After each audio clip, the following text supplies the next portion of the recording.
Nos espera Sérgio Rodrigues para abrir o espaço de análise internacional. Ele é escritor, ex-embaixador da Venezuela na Nicarágua, ex-diretor de Relações Internacionais da Presidência. Vamos então abordar temas vitais da China que precisamos conhecer hoje. Vamos tratá-los com ele. Sérgio, bem-vindo. Bom dia. Muito obrigado. Obrigado a você por nos atender. Quando surgem esses eventos, percebemos como funcionam esses mecanismos de interação política na China. Nos damos conta do quão pouco conhecemos sobre o país no âmbito político e que os meios de comunicação geralmente abordam apenas as manchetes. E quando falam de democracia, não situam a China, que tem uma Assembleia Popular com 3.000 integrantes. Seria bom começar por aí, abordando justamente a importância desses 2 dias de trabalho na nação chinesa. Bem, muito obrigado pela pergunta. Porque de fato é importante explicar como é o modelo democrático da China. Supõe-se que o modelo democrático ocidental é único e universal, e não é assim. Há outros lugares do mundo onde foram desenvolvidos modelos de democracia particulares, e a China é um deles. A Assembleia Consultiva funciona desde 1949. Inclusive, essa Assembleia foi a responsável por elaborar os preceitos da Constituição Chinesa. Ela vem funcionando desde o ano de 1949.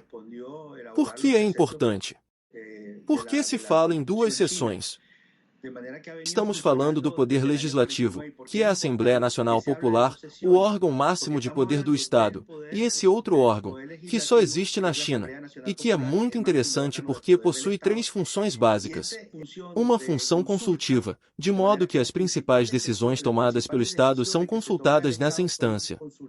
Tem uma função de supervisão, de modo que as decisões tomadas pelo Estado podem ser supervisionadas quanto ao seu cumprimento. E tem uma terceira função, uma função de participação direta no controle da execução das decisões tomadas. Também é bastante particular na Assembleia Consultiva o fato de que seus membros são chamados de assessores nacionais, pois é a função que lhes cabe. São os assessores do Conselho de Estado, são os assessores do governo, e o governo recorre a eles para tomar decisões. E eles, a Assembleia, usam isso como base. A Assembleia Consultiva Nacional existe, mas há assembleias consultivas nas regiões, nas províncias e nos municípios também, de forma que há um mecanismo de consulta democrática até a base no momento da tomada de decisões. Evidentemente, a maior parte das consultas realizadas tem relação com interesses específicos de grupos ou setores. Por exemplo, a representação de cada um dos 9 partidos políticos existentes no país. Ou seja, o Partido Comunista na Assembleia Consultiva geralmente é minoria, geralmente tem em torno de 40 a 45% de representantes, sendo que a maioria dos membros da Assembleia Consultiva não são militantes do Partido Comunista. Há representações, por exemplo, de cientistas, de representantes das universidades, representação das minorias, representação de esportistas, ou seja, de outros grupos. Há representações inclusive de chineses no exterior, representação inclusive de chineses de Taiwan, Hong Kong e Macau. De forma que é um órgão bastante abrangente, no qual são consultadas as decisões que devem ser tomadas.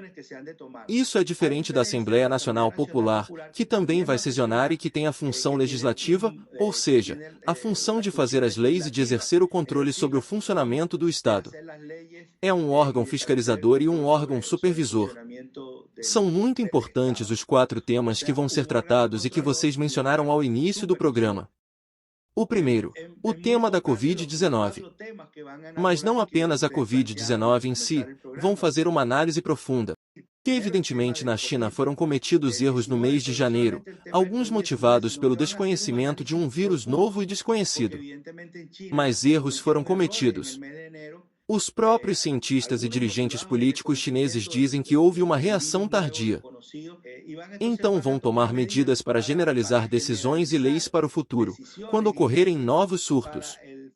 Há que dizer que a resposta a este surto, em comparação com o SARS de 2003, foi muito mais rápida, muito mais acertada, muito mais eficiente, considerando que se estava atuando frente a um vírus desconhecido.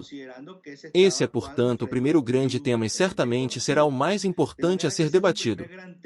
Há um segundo tema, que é a luta contra a pobreza. Há uma cifra bastante precisa que vocês mencionaram. Havia 50 milhões, na verdade, 100 milhões de pobres em 2012, quando o presidente Xi Jinping chegou ao poder em 2013. E em 2019 o número fechou em 5,5 milhões de pobres em extrema pobreza. A meta para comemorar no próximo ano o primeiro centenário da fundação do Partido Comunista da China é que não haja mais pobreza extrema. E muito provavelmente vão conseguir, porque mesmo com o coronavírus não cessaram nenhuma das tarefas nesse sentido. Há ainda um terceiro tema, a economia de forma mais geral, e em particular o tema do emprego.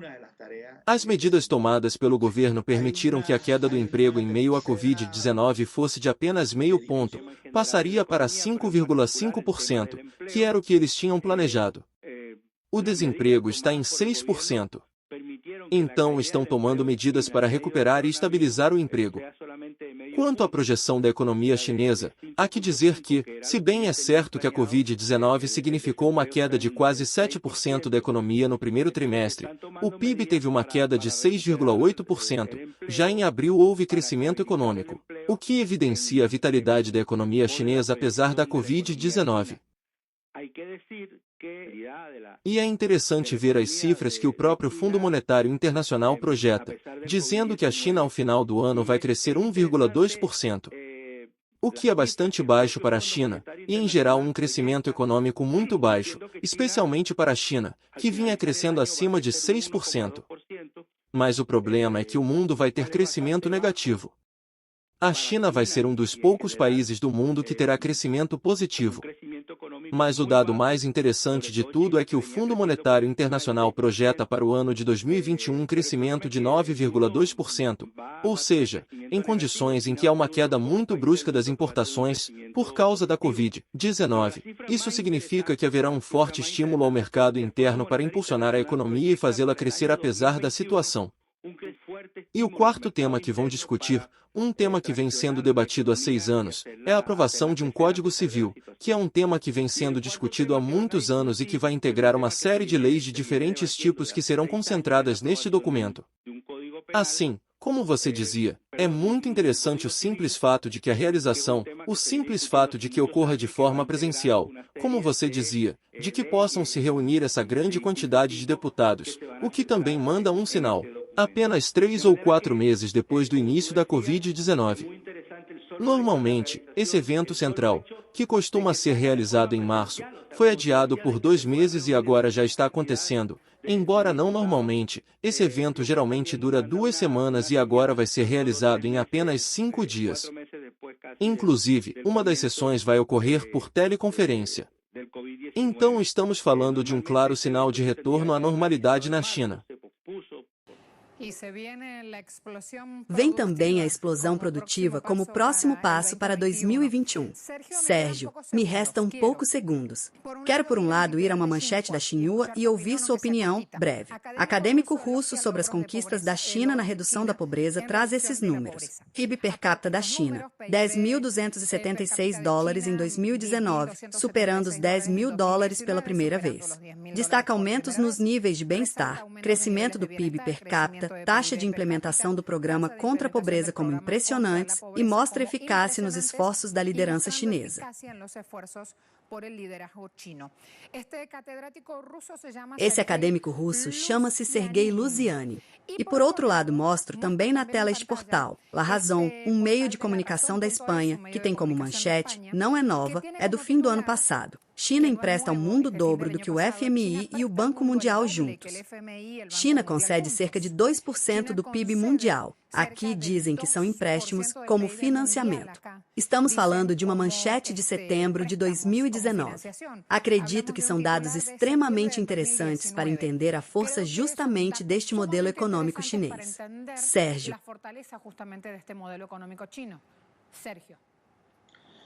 Sim, claro.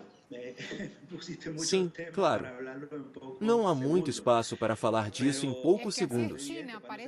Assim é a China. Parece pouco, mas é muito. Sim, mas evidentemente quando se revisam, quando se examinam os dados econômicos, vai-se encontrar coisas surpreendentes. Mas olha, quero terminar, são poucos segundos, quero falar de maravilhas.